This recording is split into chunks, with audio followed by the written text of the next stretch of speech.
When I think back on that summer, it feels like a dream stitched together with long highways, dusty sunsets, and unexpected lessons that reshaped who I thought I was.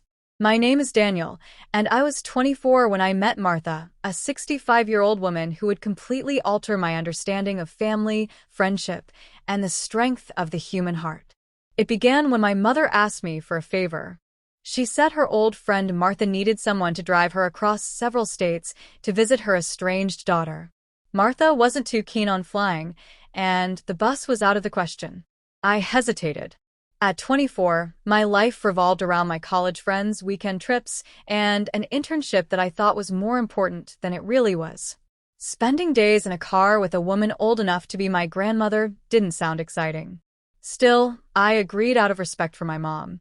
The first morning, I pulled into Martha's driveway. Her small house sat at the edge of town, with a porch swing that looked older than me. She came out wearing a wide-brimmed straw hat, a denim jacket, and a pair of white sneakers that had clearly traveled miles before. She smiled at me warmly, her silver hair glinting in the sun. "Daniel, right? Thank you for doing this." "I'm not sure what I would have done otherwise," she said as she patted the side of my car.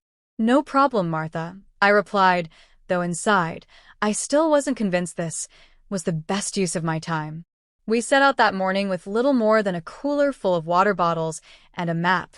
She insisted on keeping even though my phone had GPS. At first, our conversation was polite, short. She asked about my studies, my family, and I answered with clipped sentences.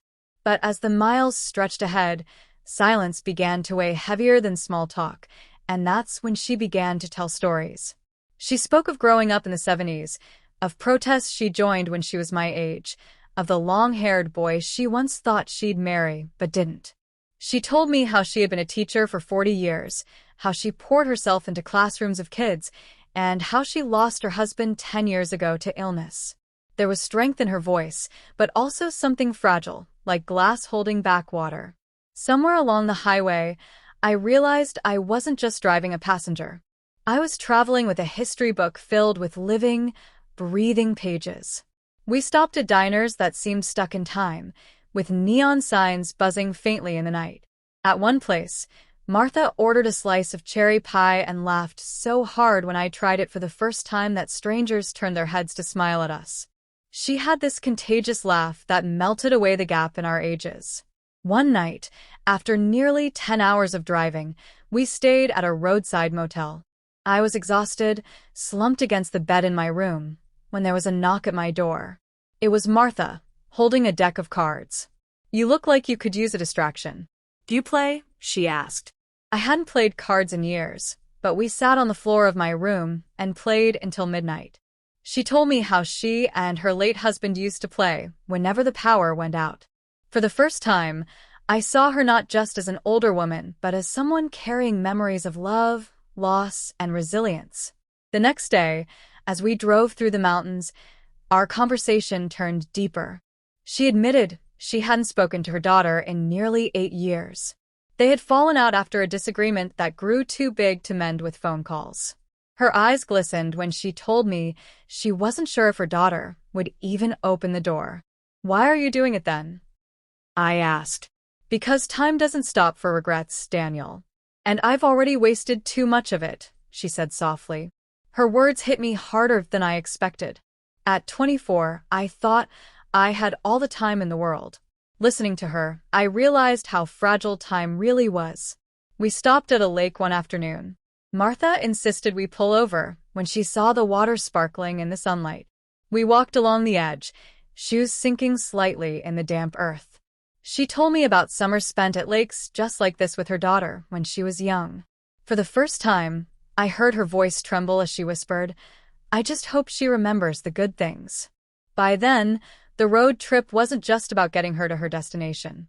It was about me learning to listen, to really see someone beyond their wrinkles or age. We sang to old songs on the radio, argued over the best flavor of milkshake, and once even got lost down a dirt road that led to a tiny town with the friendliest people I'd ever met.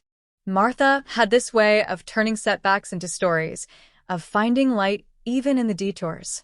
The night before we reached her daughter's town, She asked me to pull over at a rest stop. We sat under the stars, the hum of distant trucks filling the silence. "Daniel, thank you. Whatever happens tomorrow, I'll remember this trip forever," she said. I didn't know what to say, so I just nodded, but deep inside, I understood that this journey was changing me too. The next morning, we pulled into a quiet suburban street. Martha's hand shook slightly as she clutched the small gift bag she had brought for her daughter. She took a deep breath before stepping out. I watched from the car as she walked slowly up to the door and knocked. When the door opened, I saw a woman in her 30s stand there, frozen in surprise. For a long moment, no one spoke. Then tears.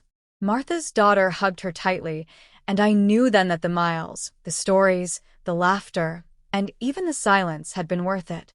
As I drove away after saying my goodbyes, I realized that I hadn't just been a driver. I had been a witness to healing, to forgiveness, and to the power of an unexpected journey.